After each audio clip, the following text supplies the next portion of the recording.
Bueno, mis hermanos, en esta mañana yo quiero hablar acerca de las victorias en Jesús, pero quiero hacer énfasis en esta mañana de una gran necesidad. Y de pronto tocar a través de la palabra al corazón, los pensamientos de la iglesia, que esto es un mensaje más dirigido hacia la iglesia, la gran responsabilidad que tenemos de la salvación de los nuestros. No podemos renunciar, ni podemos entonces darnos por vencidos, por una razón, que mientras que su familiar esté vivo, tiene esperanza de salvación. Pero yo quiero hablar en esta mañana a los padres, a los líderes, a las cabezas de familia, a los que ya son salvos, para llamarlos a la reacción, a que reaccionen. Porque nos preocupa, hermano, la tranquilidad y el mundo y el diablo trabajando y destruyendo vidas. Cada vez son más las ataduras que le llegan a la familia que no ha conocido al Señor. Cada vez más son los impedimentos que uno ve para que ellos lleguen al Señor. Cada vez uno los ve más difícil la capacidad de aceptación del Evangelio y el rechazo total de ello. Pero hermanos, queremos decirle en el temor del Señor que el Señor nos salvó y nos dio la libertad para salvar a otros. Nos salvó del pecado, nos salvó de la condenación. ¿Por qué tenemos que volver atrás? Lo contrario, si vamos a ir al mundo, es a traer los nuestros. Si vamos a ir al pecado, no es a actuar en él, ni a vivir en el pecado, sino a arrancar lo que es del Señor. Por eso es importante que nosotros tengamos en cuenta. En el Salmo número 127 encontramos unas promesas donde dice la Biblia que si Jehová no edificare la casa, en vano trabajan los que la edifican. Si Jehová no guardare la ciudad, en vano vela la guardia. Por demás, es que hoy levantéis de madrugada y que vayáis tarde a reposar y que comáis pan de dolores, pues que a su amado dará Dios el sueño. Herencia de Jehová son los hijos, dice la Biblia. Cosa de estima el fruto del vientre. Por eso las madres son condescendientes, son muy apegadas a sus hijos, porque los hijos se convierten en algo de mucha estima para ellas. Por eso dice la Biblia, cosa de estima el fruto del vientre. Pero miren lo que dice el versículo 4, como saetas, como flechas en manos de valiente, así son los hijos habidos en la juventud. Entonces, ¿a qué se refiere esto? Hermano, que si nosotros como padres estamos preocupados y le damos valor a nuestros hijos, nos importa, nos interesa, no podemos detener el proceso de salvación de ellos ni hacerlos a un lado.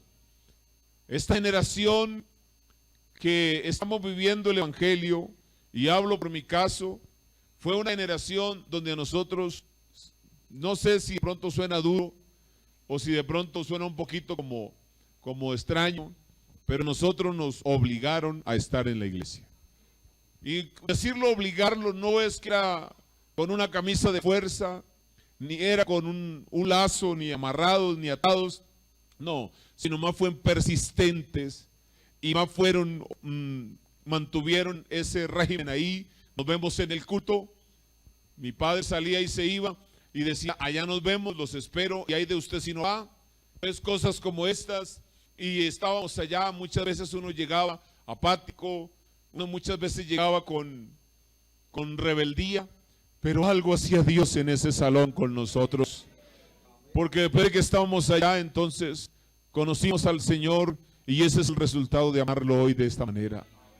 Pero en esta generación que estamos viviendo, muchos de nosotros hemos dicho, no queremos hacer lo mismo que hicieron nuestros padres con nosotros, que como obligarnos, que como persistir ahí, no queremos, dejamos más bien como en libertad, que ellos decidan, pero hermano, no ha dado resultado. Porque los hijos no deciden, los hijos quieren más bien apartarse del Señor, más bien que no los obliguen, más bien que no esto. Pero la Biblia, ¿sabe qué me dice? Esforzarlos a entrar por la puerta estrecha. Esforzarlos es como empujarlos, como ayudarlos a entrar, que entren, que se metan. Hermano, porque si nosotros dejamos a libertad, bueno, usted decide si va al Señor o no va al Señor, pues ellos deciden para otro lado porque no tienen la capacidad de decisión todavía. Dios ha puesto un tutor, ha puesto un padre, ha puesto una mamá, ha puesto una familia para guiar a esos hijos y solo no lo vamos a hacer, pero con la ayuda del Señor lo vamos a lograr. Una alabanza para el Señor Jesucristo. Yo quiero en esta mañana hablar de este caso, de la profecía final del profeta Eliseo. La profecía final de Eliseo. Y la forma como se lleva esto. Si nosotros vemos en la Biblia, el profeta Eliseo es el segundo de una escuela de profetas muy grande que existió en Israel. El primero fue el profeta Elías, el profeta de fuego, el profeta de poder, el profeta que Dios utilizó para representar los profetas en el Antiguo Testamento. Escogió Elías, por eso usted lo encuentra Elías en el monte de la transfiguración con Cristo, indicando que los profetas daban a entender y daban a conocer a través de sus profecías que Cristo vendría al mundo. Y también escogió a Moisés como el representante de la ley por medio de esto, así de que se reúne Cristo representando el regalo inmerecido que se llama la gracia. Se presenta Elías y se presenta Moisés, indicando con esto que estaba reunida la ley, los profetas y la gracia en un solo lugar para dar comienzo a un gran proyecto del Señor Jesucristo, respaldado por su Espíritu Santo y que hasta el día de hoy ha alcanzado a miles y a millones por medio de este evangelio glorioso de la salvación, y que no fue en vano, que fue una realidad, la salvación por medio del Señor Jesucristo. Pero Eliseo fue el estudiante, fue el alumno del profeta Elías. Y vemos en la Biblia la hazaña más grande que conocemos, aunque Eliseo fue un profeta tan grande y tan renombrado. Nosotros vemos que Elías tuvo unos privilegios extraordinarios, porque Elías fue traspuesto para no ver muerte. La Biblia dice que Eliseo murió y fue sepultado. Pero aunque Eliseo hizo más milagros que Elías, e hizo cosas extraordinarias que hasta el día de hoy toman entonces razón, toman valor, y se cuentan, y se hablan, y se estudian, y se enseñan por su valor tan importante. Pero esta última escena, imagínese usted al profeta de 90 años de vida, un anciano, ya no podía moverse mucho. La Biblia dice que estaba enfermo. Su condición no era la mejor, estaba reducido seguramente a una cama en razón a su enfermedad, a sus quebrantos. Pero allí estaba el anciano a punto de morir. Y de un momento a otro recibe la visita del rey de Israel llamado Joás, un joven que había recibido la herencia, que había recibido entonces el destino del pueblo de Israel en manos de él, muy joven por cierto, no reinó mucho, creo que fueron como 16 años que reinó, pero un hombre que venía a posesionarse a un mandato, a una autoridad de un pueblo que estaba en una decadencia espiritual, en una decadencia, digamos, como religiosa, pudiéramos decir de esa manera. un pueblo que había perdido mucho valor, que había sido blanco de muchas batallas y que estaba condenado a desaparecer por sus enemigos. Y a este hombre lo recibe, sin embargo, este rey Joás recibe el reino, pero él no se preocupa por hacer la voluntad de Dios, sino lo contrario. Dice que hizo lo malo ante los ojos de Dios. Dice que desordenó muchas cosas. Jeroboam fue un hombre que instó al pueblo a hacer cosas malas y levantó idolatría y levantó altares a dioses paganos. Pero parece ser que los reyes que antecedieron a Jeroboam, ellos no quitaron esos lugares altos, ellos no quitaron entonces esas condiciones que el pueblo tenía. El pueblo le gustaba la idolatría, era inclinado a eso. Eso fue la forma en que el diablo dañó al pueblo y lo desvió del verdadero sentido de las cosas. Así de que este rey recibe un pueblo o recibe un reino en una condición muy difícil. Pero él comienza a ver que en medio de todas estas cosas, lo grave no era su condición y de pronto su aceptación con Dios, porque parece ser que es como sin importancia para él. Lo grave para el rey Joás era que los enemigos estaban tan cerca y recibía información que lo iban a destruir y que lo iban a tomar y que en su reinado iba a ser un fracaso y que él no iba a poder entonces ejercer lo que tenía que ejercer, que iba a ser un perdedor. Bueno, cosas como estas que definitivamente entristecieron tanto al rey, que el rey, no teniendo como más que hacer, decidió ir a visitar al profeta. Pero yo no sé qué pasó. La Biblia no narra mucho esto. La cosa es que cuando el rey llegó en presencia del anciano profeta, lo primero que él como atisbó hacer fue conmoverse. Yo no sé qué lo conmovió. Y de pronto uno piensa, uno dice, hombre, pero ¿cómo es posible que un rey como este Joás que habla la Biblia, sabiendo de los antecedentes, sabiendo que sus antepasados, sus antecesores, habían sido gente muy poderosa y que tenían capacidad de haber sido reyes poderosos, siempre y cuando hubieran obedecido la voz de Dios y que se hubieran sometido y que hubieran aprovechado esa gran bendición que tenía de tener a un profeta como Eliseo entre ellos, pero no lo había aprovechado. Y ya el profeta estaba muriéndose. Ya el profeta estaba en una situación.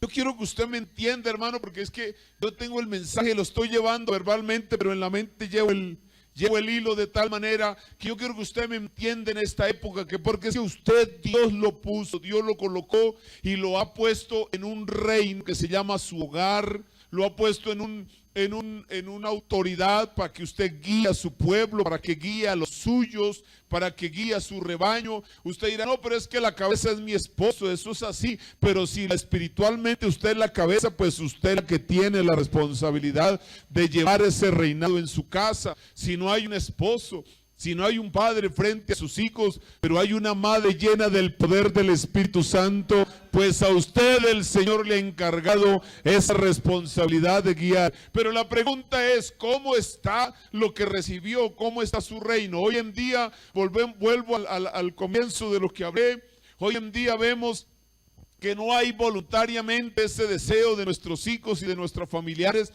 buscar a Dios voluntariamente, ¿no? Parece ser que no hay esa intuición de hacerlo. Entonces uno echa un vistazo en su familia. Yo digo, gracias a Dios por la iglesia está marchando, los comités están trabajando, pero hermano, de vez en cuando yo tengo que echarle una mirada a mi pequeño rebaño, que es mi esposa y es mis hijos.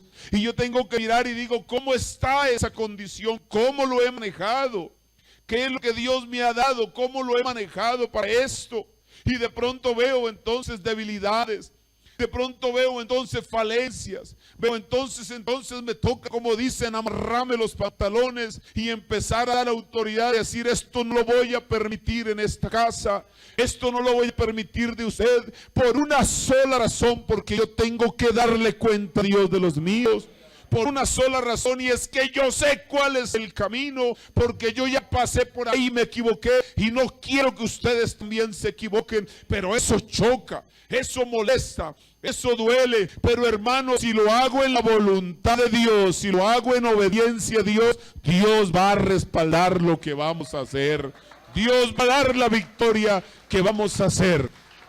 Lo que yo tengo que tener en cuenta es que yo tengo una responsabilidad, y a mí me fue dada la responsabilidad de levantar a mi familia, de enseñar a los míos. Hermano, no espere que Misiones vaya y le evangelice a sus hijos. No espere que Misiones vaya y le evangelice a su familia. Hágalo usted, que usted tiene la autoridad de Dios para hacerlo.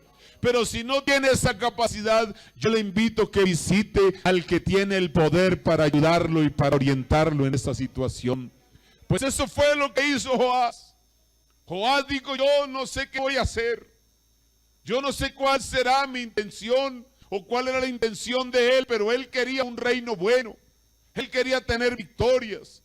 Estos días se estaba oyendo y le estaba compartiendo a mi hermano, y le decía que un rey en la época pasada, usted miraba que los reyes tenían una capa y una identidad.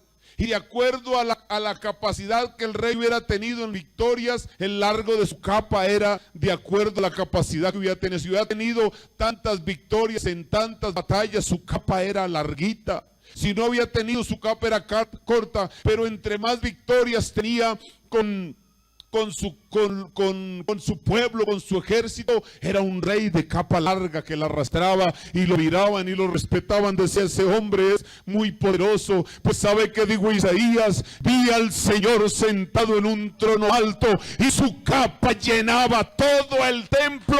Eso quiere decir que Él es el rey de las victorias, el rey de las batallas. Y su capa llena el templo es porque tiene la capacidad y las victorias ganadas y aseguradas. Un aplauso a mi Dios.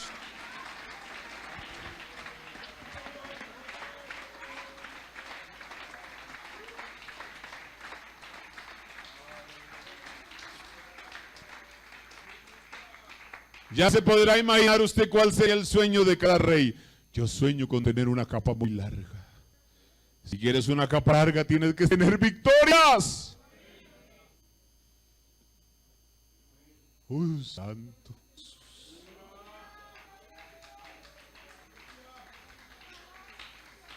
¡Aleluya!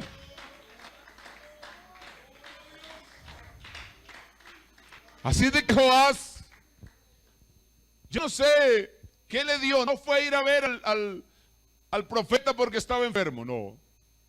Fue porque lo necesitaba. Fue porque sabía que estaba a punto de morir. Y le dijeron al rey: el profeta está a punto de morir. Deberías ir y consultarle antes de que se muera qué va a pasar contigo, como última alternativa. Así de que el rey Joás se acerca, pero cuando lo ve, irrumpe en llanto.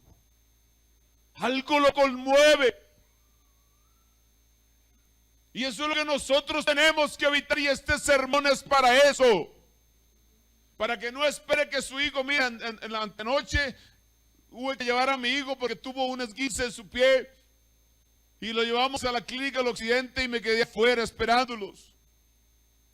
Pero mientras que eso pasó, llegó un hombre al cual le dieron una noticia: su hijo de 21 años se lo acabaron de matar y lo trajeron y no se pudo hacer nada en el hospital. Y este hombre lloraba como lloran los hombres, de una forma tan triste, tan dura, que yo lo único que le dije: Señor, ten misericordia de ese hombre, porque él decía: me mataron a mi muchacho. Hermano, y yo me puse a pensar, yo dije: ¿qué siente un padre? ¿Qué siente un familiar cuando se muere alguien sin el Señor? ¿Qué sentiríamos nosotros? Nosotros no podemos ir allá con una cara como de hipócrita, decirle a los familiares, bueno, ya murió, ya qué vamos a hacer. No, debería dolernos el corazón. Uno, porque se fue sin el Señor, y dos, porque yo no hice nada por él. Eso debería ser así. Este hombre decía, me mataron a mi muchacho. Y ahí que decía, el día de antier cumplió los 21 años. Y la mamá decía, yo le hice su almuerzo. O sea, el dolor que ellos estaban sufriendo. Pero su hijo estaba muerto y ya no había nada que hacer. Su hijo estaba ya en la condenación. Dije, Señor, ¿qué será? Pero me puse yo a pensar, y Señor, yo aquí vengo no es porque traje a mi hijo herido por ninguna desgracia, porque no lo tengo ni porque le he permitido que se vaya al mundo a hacer cosas, sino que tú me has dado el valor para sostenerlo allí de una manera, y no lo voy a soltar, porque Dios me los ha entregado para eso. Alabanzas a Jesús. No suelte a sus hijos. Oh, alabayacita, alababas. Oh, aleluya.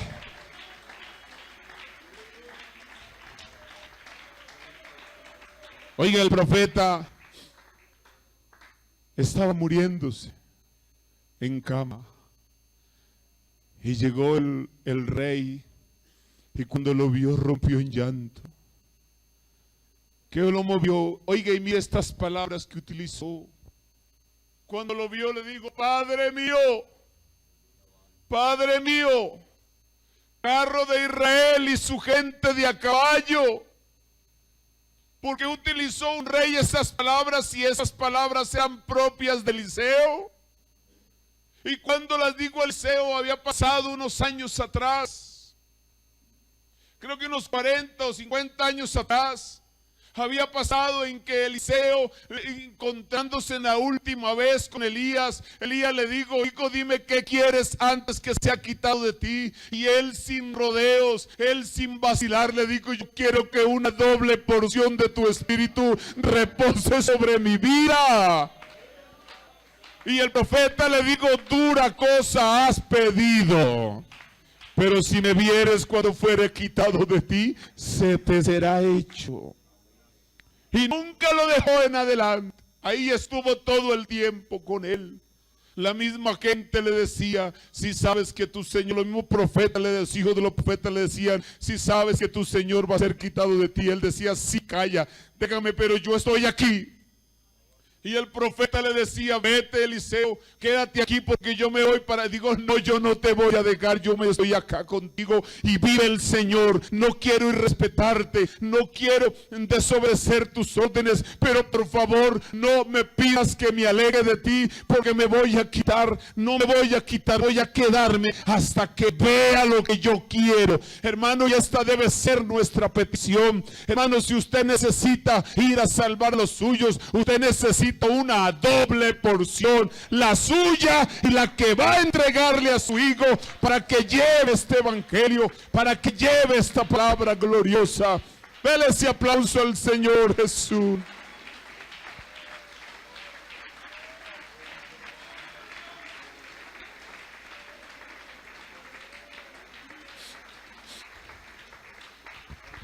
Cuando Elías iba a ser levantado, iba a ser tomado, el profeta Eliseo no perdió de vista ni uno de esos instantes.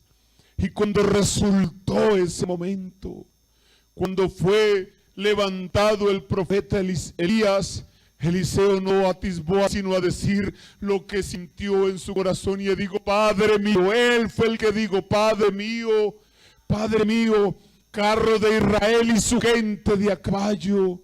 Él lo que vio fue una caravana que venía de jinetes, de carretas, de caballo, y levantaron al profeta y se lo llevaron. carro de Israel. Pero entonces esa frase quedó metida en su vida. Identificaban al profeta. Parece ser que esto que el profeta había dicho se convirtió entonces en una palabra o en una expresión que todo el mundo se dio cuenta, que la gente lo contaba, y el rey Joás escuchó que el profeta era como esa identidad. Y entonces como que cuando se acerca el profeta y lo vio, y lloró y lloró y lloró, y al lado de su cama lloró tanto que lo único que digo: Padre mío, carro de Israel y su gente de a caballo. Le estaba recordando que él todavía seguía siendo el hombre que Dios había puesto en lugar de Elías, que era el hombre representante de Dios, y que lo que él necesitaba, Eliseo se lo podía transmitir, que lo que él necesitaba. Pues hermano, hoy en día no tenemos un viejo profeta aquí, hoy tenemos a un Dios todopoderoso que tiene la respuesta, que tiene la palabra, que tiene lo que usted y yo necesitamos, pero no lo estamos consultando. Oh, aleluya, aleluya. Alabanza. Oh, bendito Dios. Carro de Israel y su gente de a caballo. En otras palabras, profeta, yo vine para ver qué dice Jehová. Yo quiero que me des tu última palabra. Yo quiero que me digas qué va a pasar conmigo. Pero inmediatamente el anciano se levantó, dice la Biblia. Inmediatamente Eliseo tomó un arco y una flecha. Y entonces le dijo al rey: toma esta flecha y este arco, toma en tu mano. Y el rey tomó una saeta y un arco, o sea, una flecha. Y luego el profeta le dijo al rey: pon tu mano sobre el arco. Ponerle mano sobre el arco es disponte a disparar. Pon tu mano sobre el arco. Pero también dice la Biblia que el profeta se levantó y puso la mano, el profeta, sobre la mano del rey, o sea que se hizo tras de él. Mire cómo es esto tan extraordinario. Imagínense una escena, está aquí adelante, estira tu mano, y la estiró, y el profeta toma también la mano de él, y aquí atrás se la sostiene y le dice: ahora apunta, pero abre la ventana que da al oriente. Acuérdese que el oriente en la Biblia tiene una connotación, y naturalmente sabemos que el sol aparece por ese lado. Y hablamos de que Jesús y que este Dios es el sol de justicia. Que si hay un lugar que entre por la ventana, en lo que nosotros tenemos la capacidad, como dice la Biblia en Malaquías: yo abriré las ventanas para que veas. Y nuestra visión debe ser esa: abrir las ventanas. Y él le dice, ya cuando lo tuvo con su ventana abierta, le dice: ahora debes prepararte para tirar. Y tiró el arco, y mientras que el rey tiraba ese arco, salió una profecía de la boca de Eliseo que dijo: salvación de Jehová sea esta, y salvación contra Siria. Oiga esto tan grande. Dos cosas importantes. Uno, la victoria está en Jesucristo. Y número dos, identifique a qué le vas a tirar. Espíritu de fornicación, espíritu de oposición, espíritu de adulterio, de religiosidad, de rebelión, de lo que sea. Pero necesitamos hombres y mujeres armados con este poder, que identifiquen el problema de los nuestros y disparen oración, disparen ayuno, disparen poder, porque la victoria está en el Señor Jesucristo. Bendito mi Dios. Qué profecía tan grande, saeta de salvación contra Siria, saeta de salvación de Jehová. Bendito el Señor. La iglesia no vino para ser derrotada. La iglesia no vino para entonces ser pisoteada por nadie. Y el diablo tiene que aprender a respetar a esta iglesia. Y que no se meta, porque es la amada, la escogida de Dios. Y hoy en el nombre de Jesús la declaro con poder, la declaro con autoridad, la declaro con dominio, porque este año es el año de la salvación de los nuestros. Aleluya.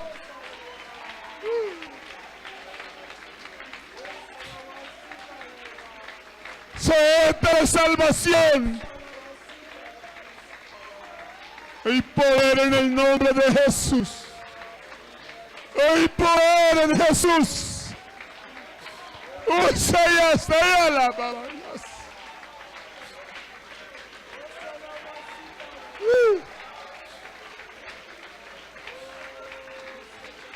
El Espíritu Santo está aquí, iglesia.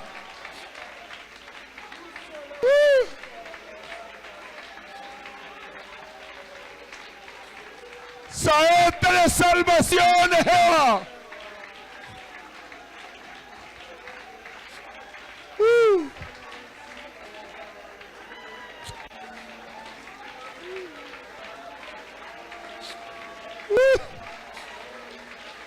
Alábale.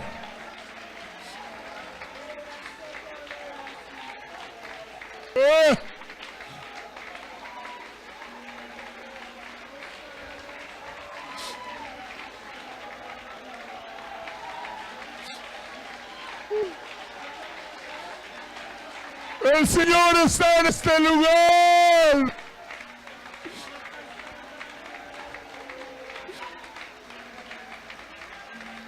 No dejes que tu corazón se endurezca. La iglesia necesita. A Él sea la gloria, a Él sea la gloria. Saeta de salvación, Jehová.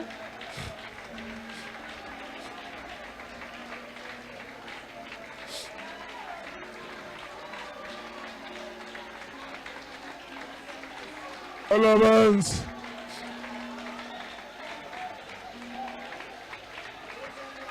Aleluya.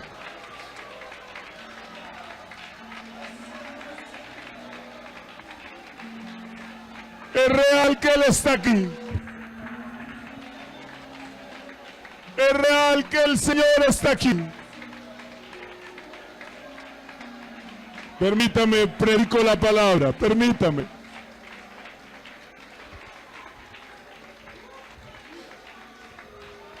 Iglesia, escúchame esto.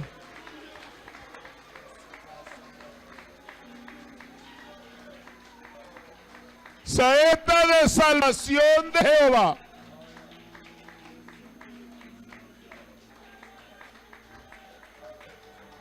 El rey tiró la flecha.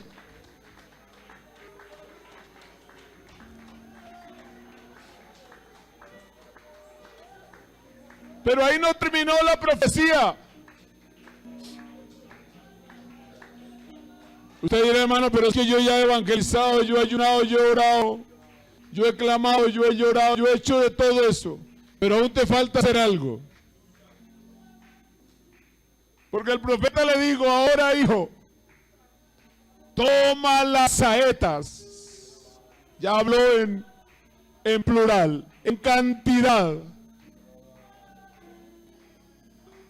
Hermano, en la Biblia las saetas son los hijos. Porque eso es lo que dice la Biblia. Como saetas en manos de valiente, así son los hijos. Pero ese familiar que tú tienes, que no ha conocido al Señor, que no ha aceptado al Señor todavía, tómalo por la fe en tu mano. Toma las saetas. Y luego que el rey de Israel las hubo tomado, le dijo: golpea la tierra. Golpea las saetas. Y dice que él la golpeó 3 veces y se detuvo. Y el profeta se enojó contra él. Se enojó y le dijo: al haber dado 5 o 6 golpes a la tierra, hubiera derrotado a Siria hasta no quedar ninguno. Pero ahora solo 3 veces derrotarás a Siria. Pero yo me pregunto, ¿cuál es la diferencia entre 5 y 3 golpes? No es sino 2. Porque el Señor no nos está pidiendo cosa difícil. El Señor no nos está diciendo que es que tenemos que hacer no sé cuántas cosas. Esos golpes que nosotros le damos al diablo, hay veces son un solo golpecito y 2 golpecitos y ya no volvemos a insistir. Pero no, el profeta dice por su palabra, la palabra de Dios: dale al diablo 1, 2, 3, 4, 5, 6, para que derrote las ataduras, para que rompa las ataduras que hay en esos hijos. Esos golpes son ayunos, oraciones, búsqueda, vigilia y todo lo relacionado con Dios, porque Dios no está pidiendo cosas raras. Bendito el Señor. Dios no te está pidiendo que tengas que hacer ningún sacrificio de 3 o 4 o 5 días de hambre o de no. El Señor lo que te está diciendo es que debes buscar al Señor e irte contra lo que está atando a su familia. ¿Quién más que nosotros lo tenemos que hacer? Pero el rey solamente dio 3 golpecitos. Eso significaba su imposibilidad que tenía, su incapacidad. Pero ¿por qué no me dijiste, profeta, que pudiera dar 6 golpes y yo hubiera dado 10? Porque él como que le quiso dejar a libertad la decisión de decir hasta dónde puede si tiene la intención. Pero bendito sea Dios por esta palabra bendita. Cómo es el Señor de bueno con nosotros, que nos está dando el secreto. Él libremente nos está diciendo en el oído: no te quedes con un ayunito semanal. No te quedes con un ayunito mensual. No te quedes simplemente con algo superficial. No, sírveme, trabaja para mí, invócame cuando me necesites, que yo voy a estar allí, que no te voy a responder. Haz oración, haz ayuno, hay vigilia, haz los que tengas que hacer, pero hazlo con reconocimiento. No te quedes con lágrimas. A mí Dios ya me habló. Deja de llorar tanto y actúa más, que eso es lo que Dios tiene para nosotros. Bendito sea el Señor Jesús.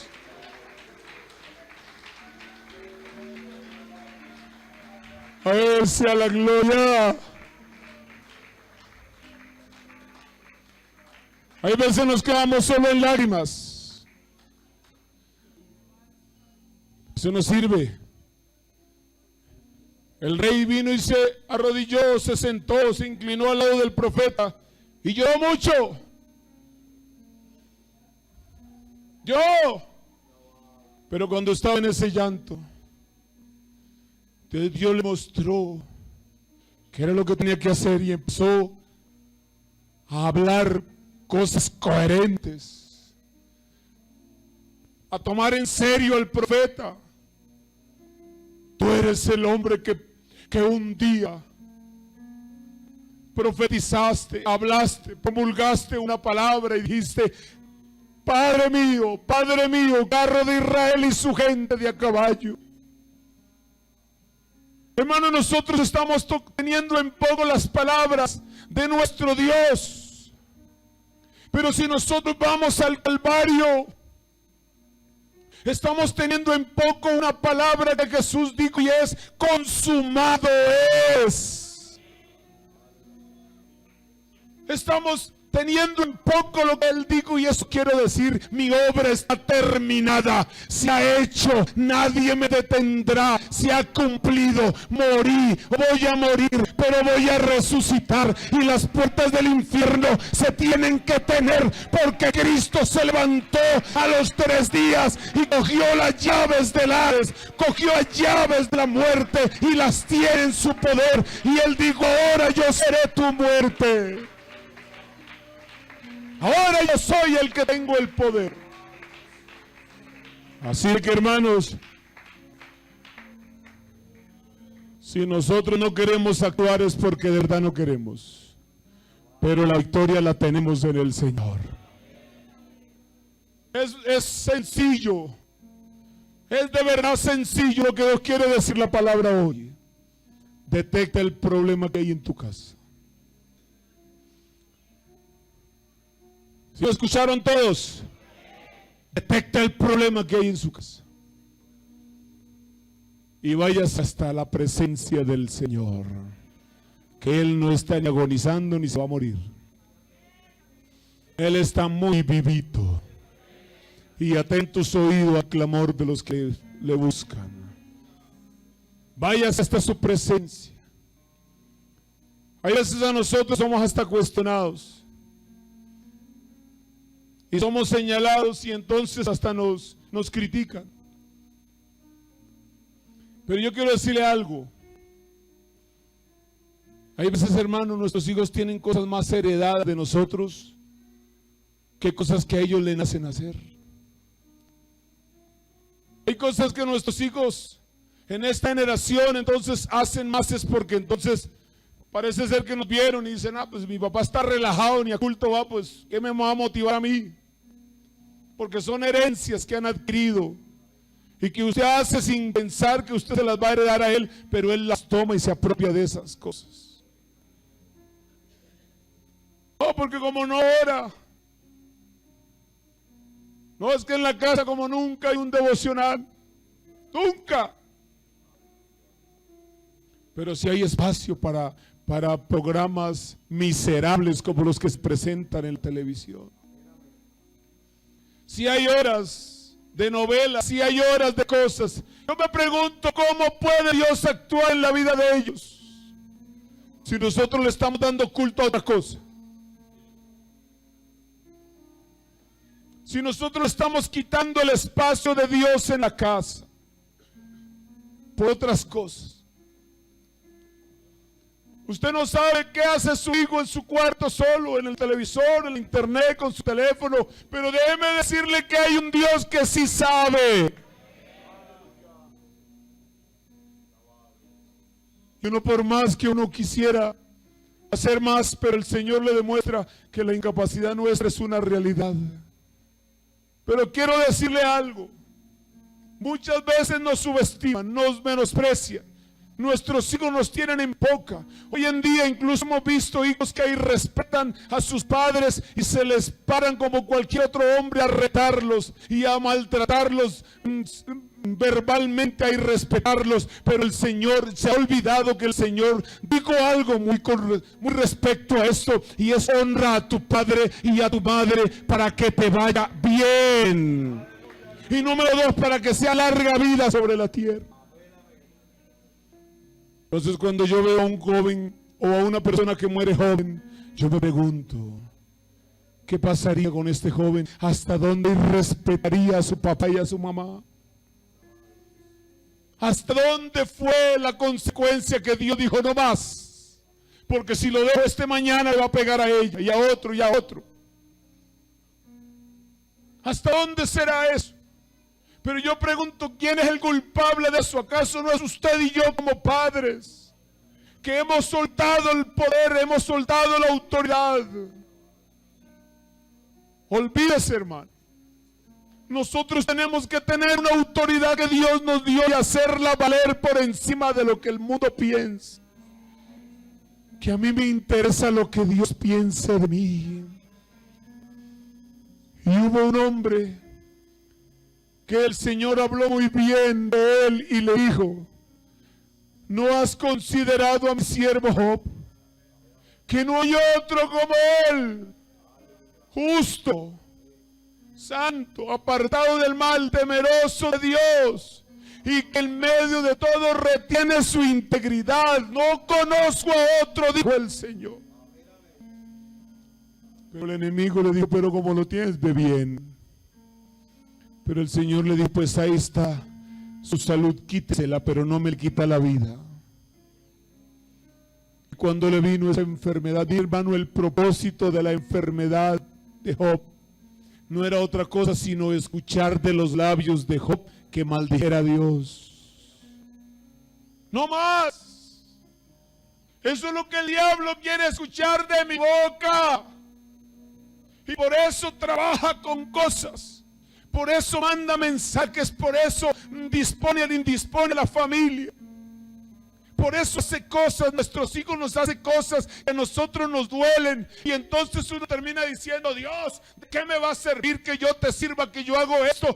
Eso es lo que el diablo quiere escuchar. Pero usted sea inteligente espiritualmente esta mañana. Y así a usted le toque llorar lo que le toca llorar. Mantenga su integridad y diga como Job dijo: yo sé que mi Redentor vive.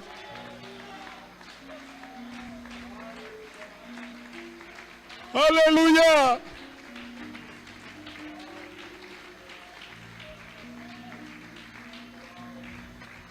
Oiga esto, el diablo utilizó a la esposa de Job. ¿De qué manera? De la manera más miserable que una persona puede dejarse usar por el diablo. Porque no podemos decir que fue que la usó, no, la utilizó. Y entonces le dijo a esa mujer: vaya, dígale a su esposo que si él quiere descansar de esa sarna, de ese dolor, de esa piquiña, de esa rascada, de todo lo que estaba sufriendo, lo único que tiene que hacer es maldecir a Dios.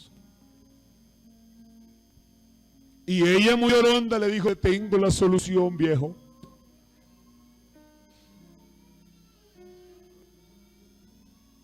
Hay veces nuestros hijos nos van diciendo: ¿de qué le ha servido a usted ser evangélico?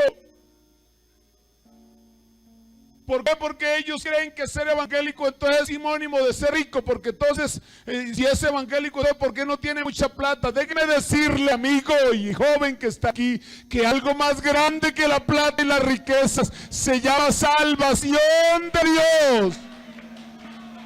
Esa es mi riqueza. Esa es mi riqueza, no es otra.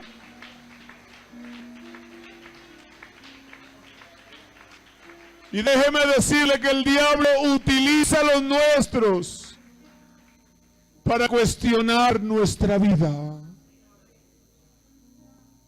Y sabe que no es el hijo, es el diablo que te mandó un mensaje para desestabilizarte. Porque eso fue lo que la mujer de Job hizo con él. Viejo, te tengo la respuesta, te tengo la solución. Maldice a Dios y muérete. Con eso descansas. Con eso ya no sufres, con eso ya no te rascarás, con eso ya no trasnoches, con eso ya comes, ya no vuelves a sufrir, comes, yo me dejo en paz, yo puedo estar tranquila. Pero en medio de su dolor y en medio de su tristeza, Job que levanta la cabeza y se queda mirando, le dice: ¿cómo hacen las locas hablar? Eso has hablado. como suelen hablar una persona desquiciada, has dicho. Le digo, mujer, ¿acaso hemos de recibir el bien de Dios y no el mal? Yo te recuerdo una cosa, esposa mía, y díselo al que te mandó decir esto: Jehová me dio, Jehová me quitó, pero para mí Jehová sigue siendo bendito. Para mí el Señor sigue siendo grande. Para mí el Señor sigue siendo lo mejor que tiene esta iglesia. Lo mejor que tengo yo es Jesucristo, el Señor de esta iglesia. Díselo al diablo, díselo que no estoy en condiciones de negarlo, de defenderlo.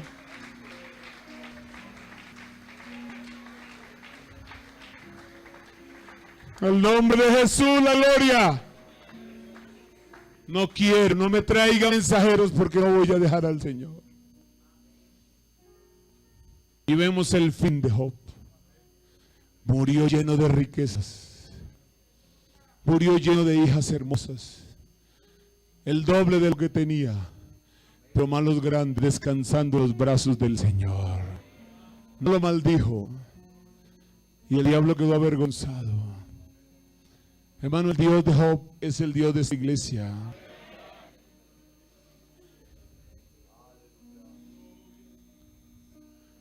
¿Cuántas veces vas a golpear ese problema? No, es que no puedo. ¿Cómo va a ser posible que el trabajo o las personas me impidan hacer lo que yo hago para Dios? ¿Cómo va a ser entonces que me vayan a quitar algo tan valioso como lo que estamos haciendo hoy?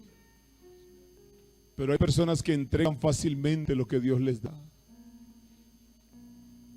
No, es que si no trabajo, entonces no como. ¿Usted no cree que hay un Dios que es más grande que el trabajo? Pero necesitamos que esta iglesia, y los invito en el temor a Dios, a que esta iglesia reaccione y piense que no podemos dejar que los nuestros se sigan perdiendo sin Dios. Y lo más grave es sin hacer nosotros nada, teniendo la solución. Si usted tiene a sus hijos que están apartados del Señor o que están en el mundo sin la salvación, no te resignes a que se vayan al infierno sin el Dios, sin el Señor. No se resigne.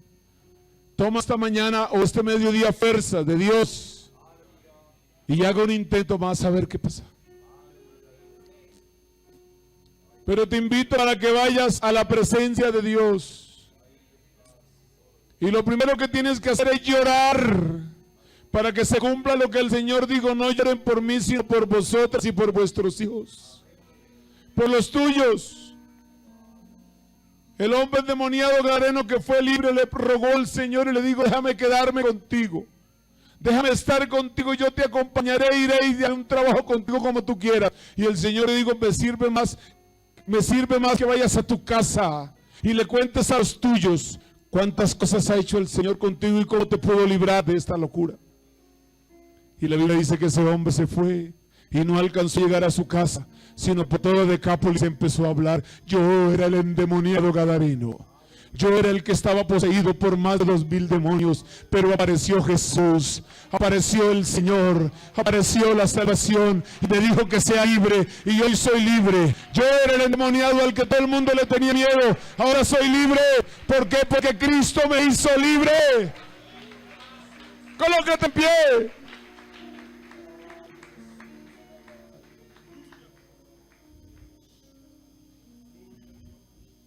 Parece ser que Eliseo, cuando murió, no alcanzó a completar la doble porción. Parece ser que le quedó algo pendiente. Pero Dios es un Dios de promesas que las cumple. Él sí cumple lo que prometió. Y a Eliseo le cumplió. Solamente que Eliseo murió y fue sepultado por allá en un lugar, parece que era un lugar desierto. Por allá fue tirado el buen profeta, fue tirado por allá como si nada. Pero parece ser que el tiempo, el viento, el aire y muchas cosas, la arena quitó y destapó los huesos del profeta. Nadie sabía que eran de él.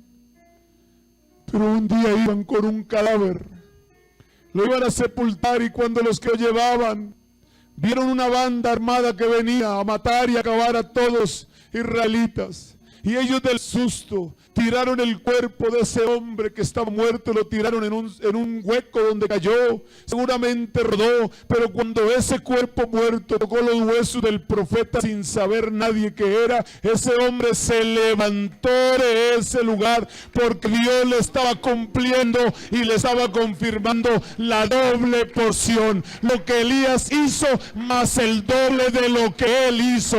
Ese es el Señor. ¿Y qué es lo que tú pides? Y Dios, así te mueras tú, Dios te permite a tus hijos ver lo que Dios ha prometido en nuestra familia. Bendito Dios.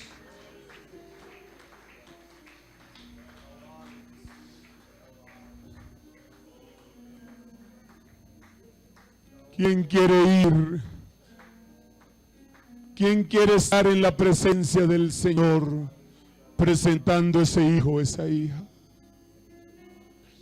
¿Quién quiere estar en la presencia del Señor presentando ese instrumento que hoy parece que no es? Pero le invito a que venga con manos vacías. Le invito a que no traiga nada para descrestar al Señor. Yo estaba un poquito preocupado, yo pensé que este mensaje no había llegado a muchos. Arrodíllate si no alcanzas a llegar aquí, arrodíllate ahí, que ahí Dios está también.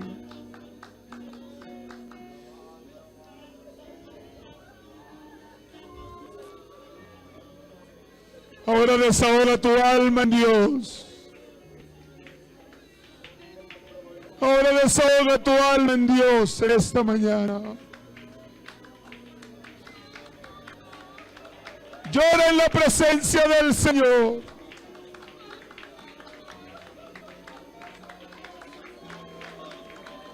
Primero desahógate tú. Primero entonces rompe con ese tarugo que tienes, con esa oposición.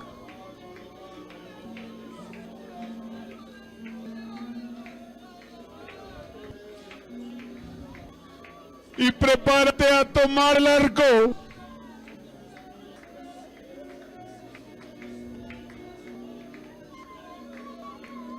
Prepárate para tomar el arco.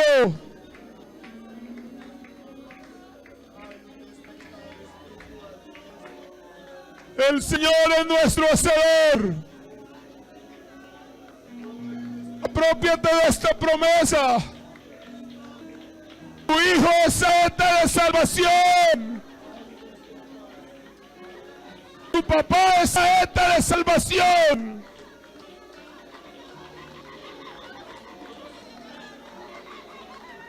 Tu hijo es saeta de salvación. No es instrumento del mal. No, Señor. No es un depósito de fornicación. Toma el arco en el nombre de Jesús. Saeta de salvación contra tu enemigo.